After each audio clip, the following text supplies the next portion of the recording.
గత వారం సుమేరు శృంగ మధ్యస్థ అంటే ఏమిటో చూశాం కదా.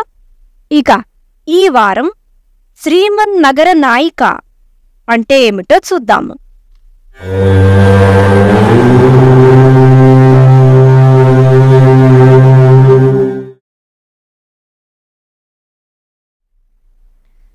శ్రీ లలితా సహస్రనామంలోని 56వ నామమైన శ్రీమన్నగర నాయిక అంటే ఏమిటో చూద్దాం. ఈ నామంలో శ్రీం అనే బీజాక్షరం దాగి ఉంది. శ్రీ అంటే లక్ష్మి లేదా ఐశ్వర్యం. శ్రీనగరం అంటే లక్ష్మీనగరం, ఐశ్వర్యాలకు నెలవైన విద్యానగరం. నాయిక అంటే ఈశ్వరి, నాయకురాలు లేదా ప్రవ్వి. అమ్మవారు సంపదలకు నెలవైన విద్యానగరానికి ఈశ్వరి అని ఈ నామానికి అర్థం. నగర శబ్దమునకు ముందు ఉపపదము ఏమీ చెప్పకపోతే దానికి విద్యానగరం అని అర్థం. శ్రీ అనగా చైతన్యం అని కూడా అర్థం. కాబట్టి శ్రీనగరం అంటే చైతన్య నగరం అని అర్థం. దుర్వాసుడు రచించిన లలితాస్తవరత్నంలో కూడా ఒక శ్లోకం ఉంది. తత్ర చతుః శతయోజన పరిణాహం దేవ శిల్పీనా రచితం నానాసాల మనోజ్ఞం నమామ్యహం నగరం ఆది విద్యాః. దుర్వాసుడిలా చెప్తున్నాడు, మేరుపర్వత మధ్యశృంగమందు దేవశిల్పిచే నిర్మించబడిన ఆది విద్యా నగరముంది. ఆ నగరం 400 యోజన అంటే 400 యోజనాల విస్తీర్ణం కలిగి, నానాసాలం అంటే అనేక ప్రాకారములు కలిగి ఉంది. అట్టి నగరానికి నేను నమస్కరిస్తున్నాను. దేవీ భాగవత పురాణంలో మణిద్వీప వర్ణన ఉంటుంది. అందులో భువనేశ్వరి సంకల్పంచే జనించిన మణిద్వీపంలో అమ్మవారు నివాసం ఉంటోంది అని చెప్పబడింది. అదే శ్రీనగరం. 14 లోకాలన్నిటిపైన సర్వలోకమును లోకము కలదు.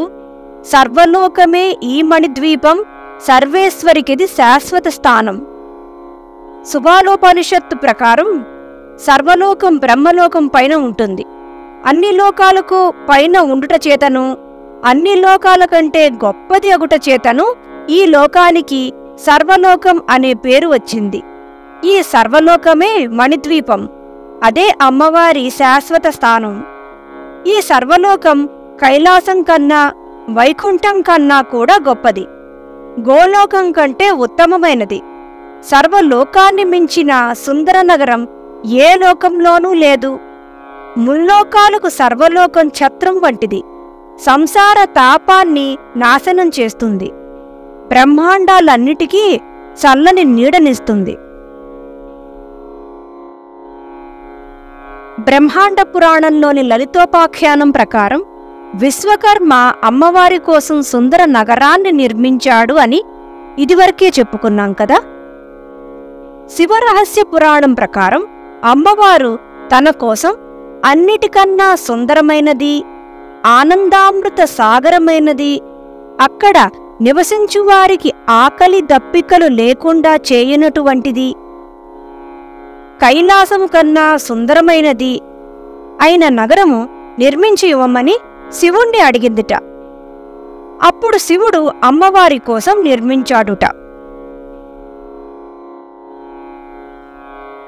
రుద్రయామణం ప్రకారం సకల బ్రహ్మాండాలకు పైన 1000 కోట్ల యోజనాల విస్తీర్ణం కలిగి 25 తత్వాల స్వరూపమై 3 లక్షల ఆమడల ఎత్తు కలిగి 25 ప్రాకారములు గల శ్రీవిద్యాపురము క్షీరసాగరం మధ్యలో రత్నద్వీపమందు ఉన్నది. ఈ ద్వీపానికి జగద్వీపమనే పేరు కూడా ఉంది. 25 ప్రాకారాలే 25 తత్వాలు. అవి జ్ఞానేంద్రియాలు 5, కర్మేంద్రియాలు 5, పంచభూతాలు 5, తన్మాత్రలు 5, మనస్సు 1, ఇంకా మాయ, శుద్ధ విద్య మహేశ్వరుడు మరియు సదాశివుడు. 26వ తత్వమే అమ్మవారు.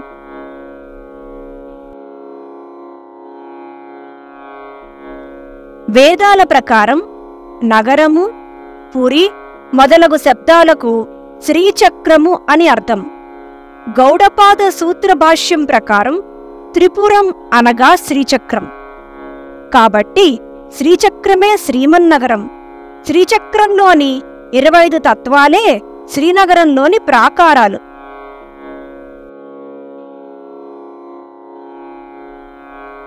మనం గతవారం మేరుదండం సుమేరు అయితే అమ్మవారు సహస్రదళ పద్మంలో ఉంటారు అని చెప్పుకున్నాం కదా.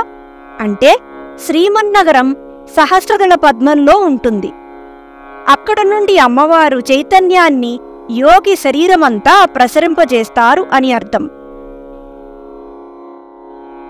లలితాస్తవరత్నం, రుద్రయామళం మరియు శ్రీవిద్యా రత్నభాష్యం ప్రకారం మణిద్వీపానికి 25 ప్రాకారాలున్నాయి. 2 ప్రాకారాల మధ్య ఉన్న ప్రదేశమే ఆవరణ. అంటే ఈ ప్రాకారాల విశేషాలను వచ్చే భాగంలో చూద్దాం.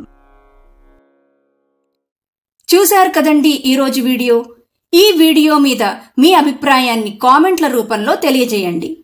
మీకు ఈ వీడియో నచ్చినట్లయితే లైక్ చేయండి. మరింత మందితో ఈ సమాచారాన్ని పంచుకోవాలనుకుంటే షేర్ చేయండి.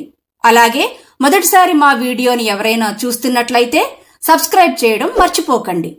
మళ్ళీ వచ్చే వీడియోలో కలుద్దాం. అంతవరకు మీ వద్ద సెలవు తీసుకుంటోంది మీ మానస.